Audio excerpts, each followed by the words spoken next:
So, you want to get smart, right? Well, according to the source for this explainer, it's actually pretty easy. But yeah, there's a catch, and it's a big one.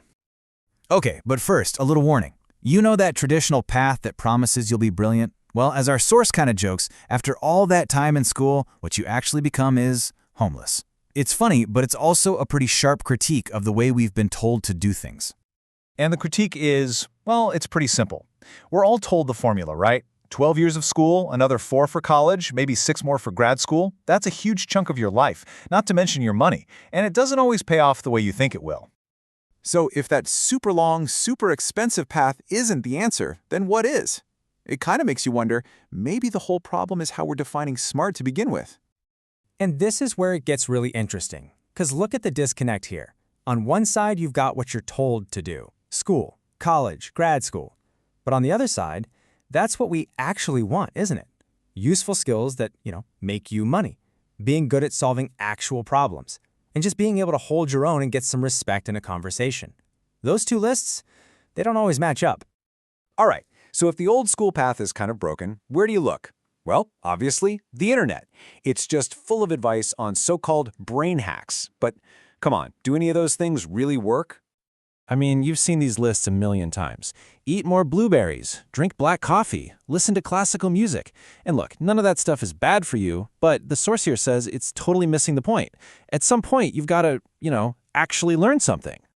So if it's not spending decades in a classroom, and it's not just eating brain food, then what on earth actually works? What's the real secret here? Well, according to our source, it all starts with something you already know how to do. You're just probably not using it to its full potential. It all starts with reading. Okay, so reading. Both fiction and nonfiction have their perks, right? Fiction is awesome for getting you to read faster and building up your vocabulary. But if your real goal is to get those practical things we talked about, like useful skills and just sounding smart, then nonfiction is where it's at. That's the key to being able to just casually drop interesting facts into a conversation. But, and this is a big but, how you do it is just as important as what you read. And this is absolutely crucial. Let's be real. Nobody likes to know it all. Being truly smart isn't about winning arguments or proving people wrong. It's about sharing what you know in a way that's, humble and actually makes people want to listen. And here's the perfect example. You've got the well actually guy. We all know that guy. He's instantly annoying because he's just there to correct you. But the person on the right, they do something brilliant. They agree first. It is crazy, right? And then they share what they learned as just a cool little fact. It's such a small change in how you say it, but man, it makes all the difference. Okay, this brings us to the absolute core idea of this whole thing. If you want to actually remember the stuff you learn, this is the one concept you have to get. And here it is, the golden rule.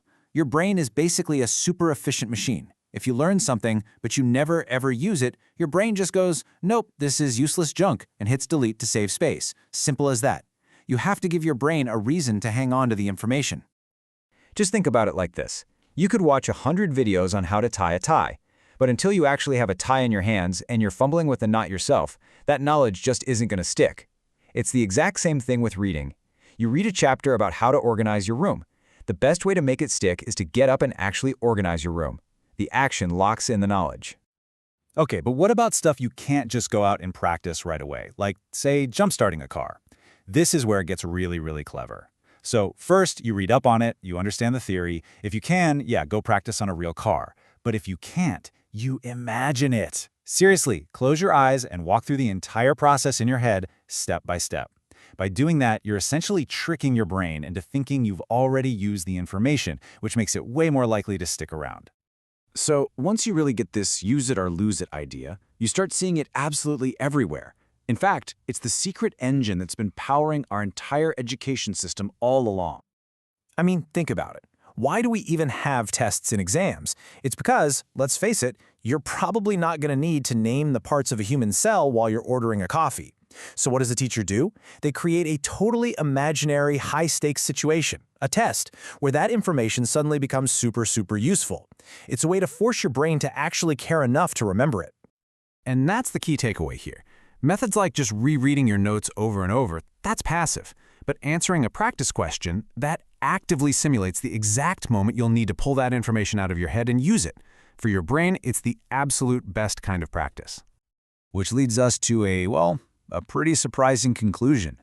Textbooks. Yeah, I know, they're not exactly fun, but they might just be the S-tier ultimate tool for getting smart and getting smart fast.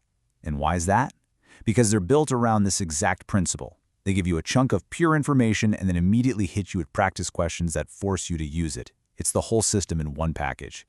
And hey, if you don't have any practice questions, just make up your own. And make the stakes high.